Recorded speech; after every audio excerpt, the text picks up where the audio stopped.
তোমরা চলে যাও আল্লাহ রাসূলের আদর্শের কাছে। কিছুদিন তোমাদের কষ্ট হবে, কিছুদিন তোমাদেরকে জালিমেরা নির্যাতন করবে, কথা কান, কিন্তু তারপরেও তোমাদের জন্য রয়েছে আল্লাহ পাক বলছে 8টি জান্নাতের সবথেকে শ্রেষ্ঠ জান্নাত। সূরা কাহফ আল্লাহ পাক তাফসীর করতেছে, ব্যাখ্যা দিচ্ছে, ইন্নাল্লাযীনা আমানু ওয়া আমিলুস সালিহাতি কানাত লাহুম জান্নাতুল ফিরদাউসি নুজুলা। তোমাদের জন্য রয়েছে শ্রেষ্ঠ জান্নাত, যেটা আল্লাহর রাসূলের আদর্শ মানো করা। সুবহানাল্লাহ বলবেন না? আমরা কি বলেন তো, এখানে হিন্দু কেউ আছেন, অমুসলিম কেউ আছেন? ব্যাখ্যা দিতে হচ্ছে কার? কোরআন থেকে ব্যাখ্যা করে শোনাতে হচ্ছে মুসলিমদেরকে।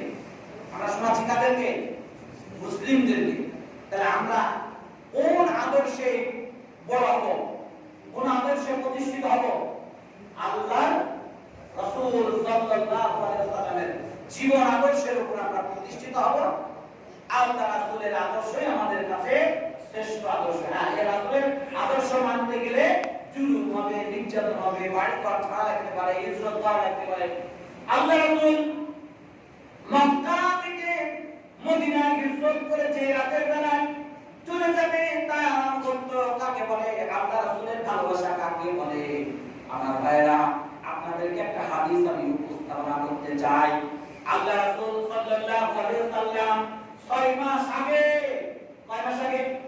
6 মাস আগে হযরত আবু বকর সিদ্দিক রাদিয়াল্লাহু তাআলা আনহুকে বলেছেন, হে আবু বকর, রেডি দিব, প্রস্তুত থেকো, কখন কোন সময় যেন মক্কা থেকে আমাদেরকে হিজরত করে চলে যাওয়া লাগতে পারে।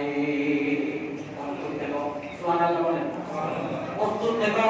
হযরত আবু বকর আনুগত্য কাকে বলে? হযরত আবু বকর সিদ্দিক রাদিয়াল্লাহু তাআলা আনহু সেই দিক থেকে ব্যাখ্যা এসেছে, হাদিস এসেছে, আল্লাহ রাসূল বলেছেন, আর কোনদিন আবু বকর সিদ্দিক রাদিয়াল্লাহু তাআলা আনহু সেই দিক থেকে যে দিন আল্লাহ রাসূল বলেছেন, আবু বকর প্রস্তুত থেকো, কোন সময় আমাদেরকে মক্কা থেকে কাফেরদের বিরুদ্ধে চলে, জুলুমের কারণে মক্কা থেকে মদিনায় হিজরত করা লাগতে পারে।